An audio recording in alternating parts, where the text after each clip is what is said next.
Imagine standing in the presence of the divine, where your soul feels naked, stripped of every mask, every illusion.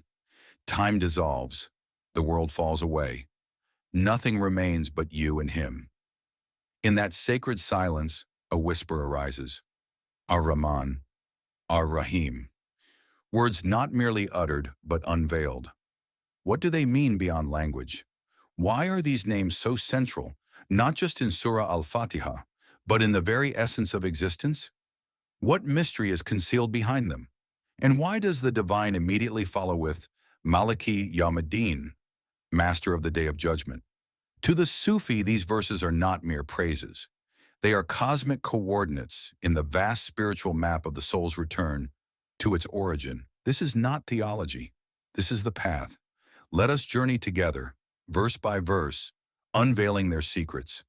Ar-Rahman Ar-Raheem, the infinitely compassionate, the eternally merciful. To the outer eye, these are attributes of mercy, but to the inner heart trained in marifa, gnosis, they are not just names.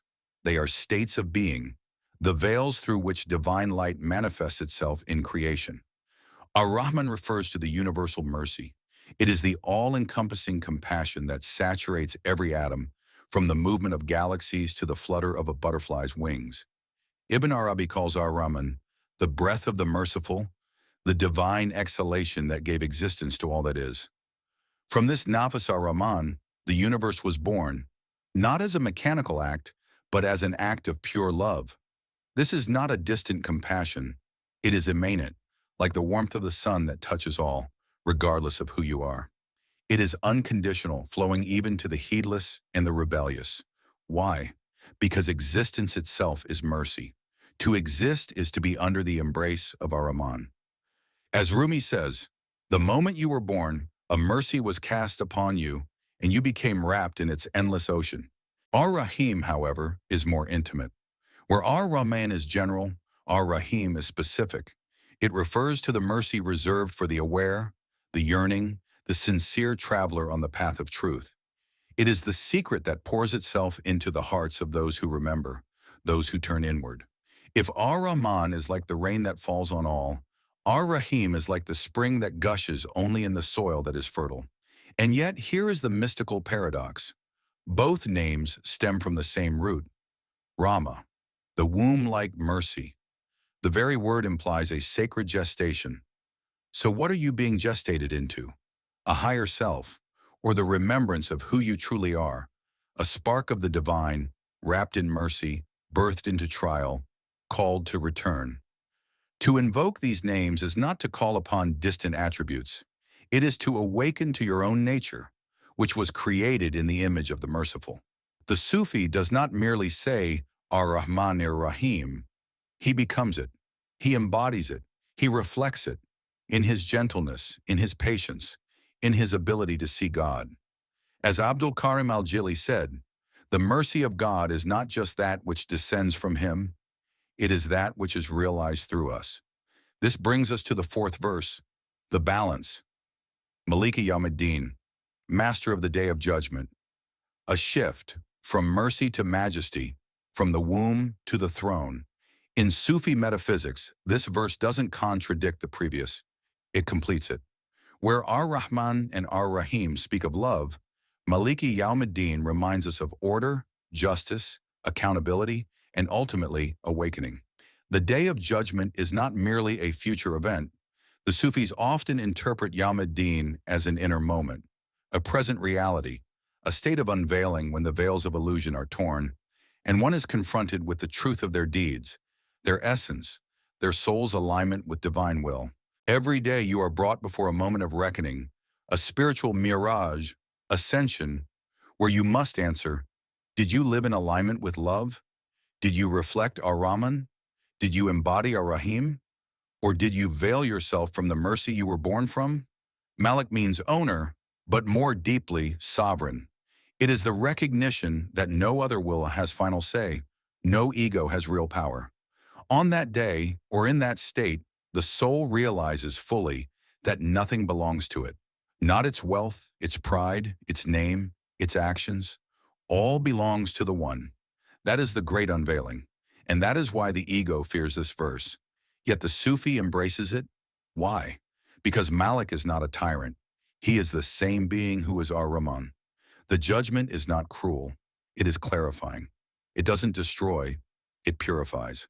As Sufi declares, the moment you die, you are not punished, you are explained. And in that explanation, your soul either burns with regret or ascends in joy. That burning is not fire, it is awareness. It is the light of Malik unveiling to you your own self, showing you the consequences not as punishment, but as reflection. Ibn Arabi goes even deeper. He says the day of judgment is the day when each name of God judges you by the degree to which you realized it. Ar-Rahman will ask, did you show mercy to others? Ar-Rahim will ask, did you open your heart to me? Al-Adl, the just, will ask, did you oppress your own soul? So Yawmid-Deen is not a trial, it is a mirror.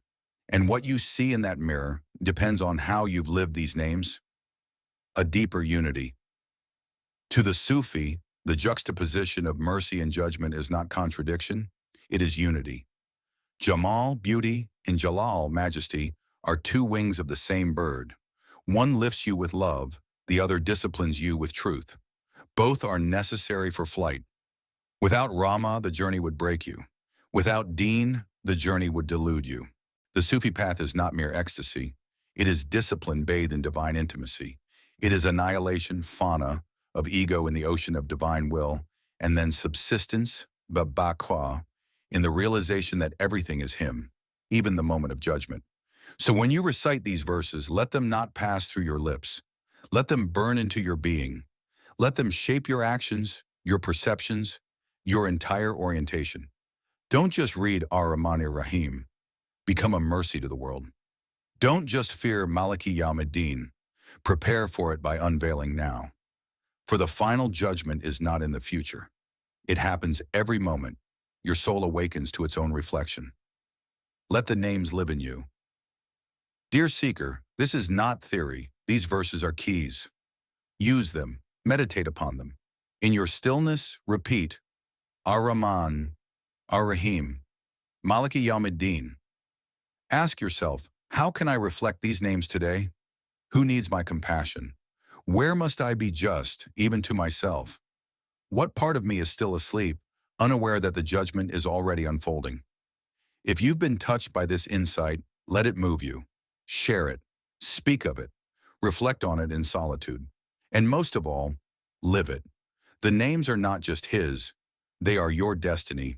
Return to the origin. Return to the real.